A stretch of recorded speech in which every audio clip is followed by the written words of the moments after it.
Hi, welcome all. From here onwards, we will be talking about computer organization and architecture subject.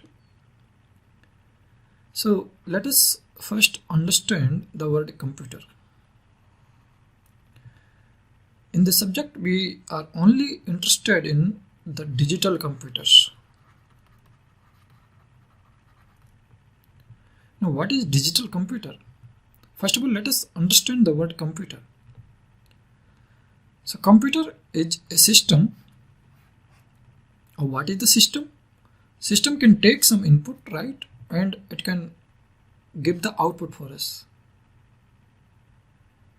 So it can compute something for us and it can give the desired output or sensible output for us. When we're talking about the digital computer, that means the input and output are digital only in the form of the binary data. And this system is digital system. That means inside this system there are digital building blocks.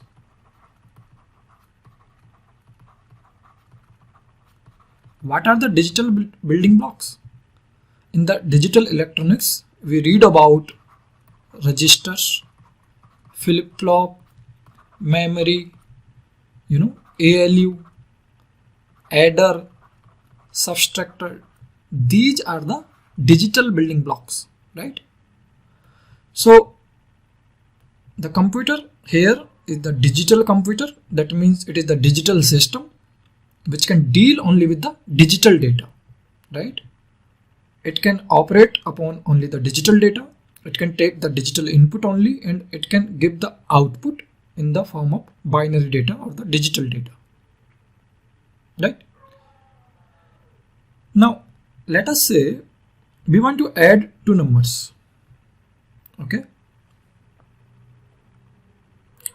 we want to add two numbers, A and B. We want to add two numbers A and B. Now what's the solution for us? What we can do? How to solve this kind of problem with the help of the computers, digital computers? So what we can do in general, we can take these two numbers A and B in two registers, right? So in the digital electronics, we read about the registers. Registers are nothing but some storage facility. Okay. Now we can store these A and B in the registers and we can give these two input to the adder, right? And we can have the output, and output would be A plus B. Now the point is, let's say next time we want to subtract two numbers A and B. First of all, just try to see. This is the digital system. It can take two inputs which are in the form of binary data, right? So these are the digital input and it is giving us the digital output. And the building blocks inside this system are registers, adder. These are the digital building blocks, right? That's why this is the digital system, or we can say digital computer. So it is computing something, right? It is computing the A and B, addition of the A and B, right? So this is the digital computer.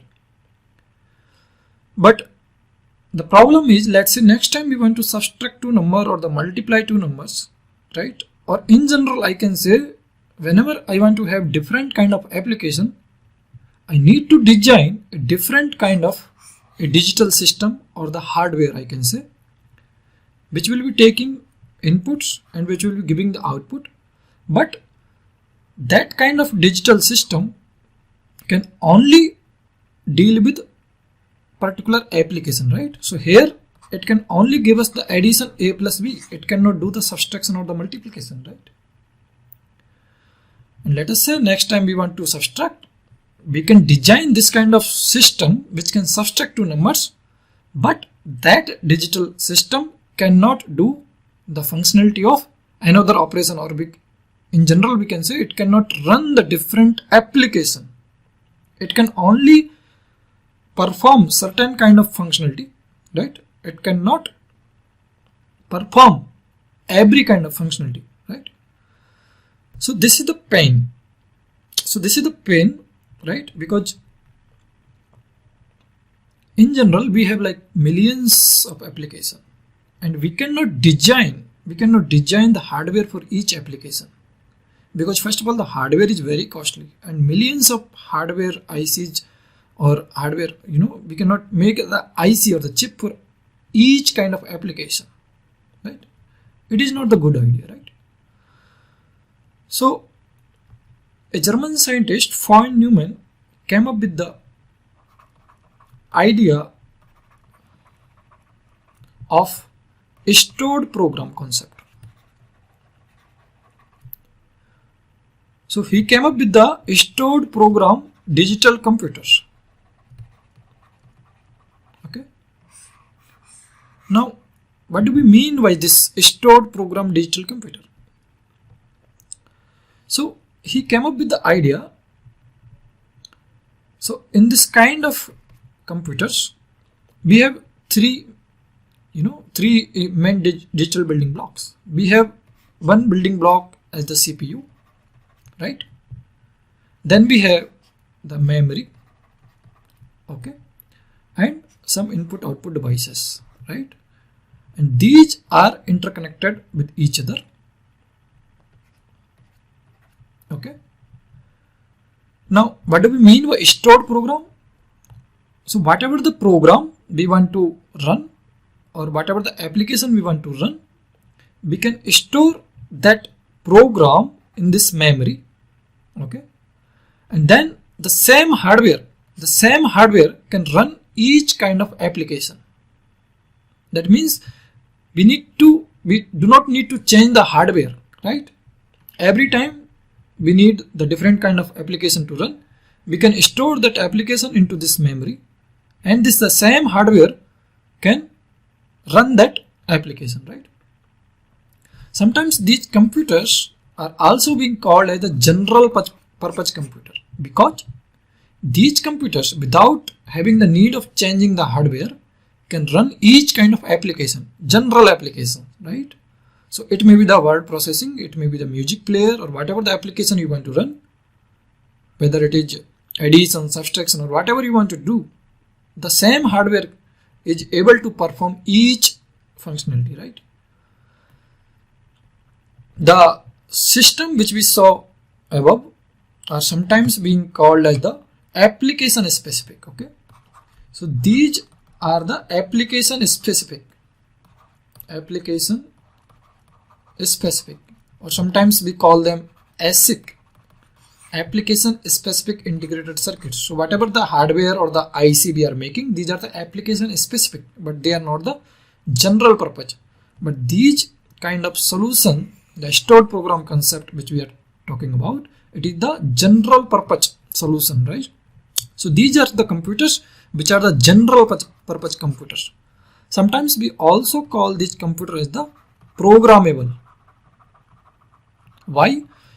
Because we can program this hardware, right? We can store the program, whatever the application we want to run, we can store, or we can say we can program this memory according to our need of the application, right? Without having the need of changing the hardware, we can store this program and can execute that functionality, right? So these are the two different kind of solution, the general purpose computers or the application specific computers, right? Now we will be talking about how these, so in this subject, when we're talking about the computer organization and architecture subject, we are only interested in the stored program digital computers, okay? Stored program digital computers. So we will be talking about these kind of computers only, which can store some kind of program and can run the functionality. Now we will see how these computers are being organized, right? So we will be talking about the computer organization, and then what is the architecture, right? What is the computer architecture? These two different aspects we will see. But we have looked upon what is the computer. Now we will see what is the architecture of this computer and how these computers are being organized inside them. right? How the digital building blocks which we are talking about, IO and memory, and what is inside the CPU. Okay, so we will be dealing about these kind of computers in the next lectures, right?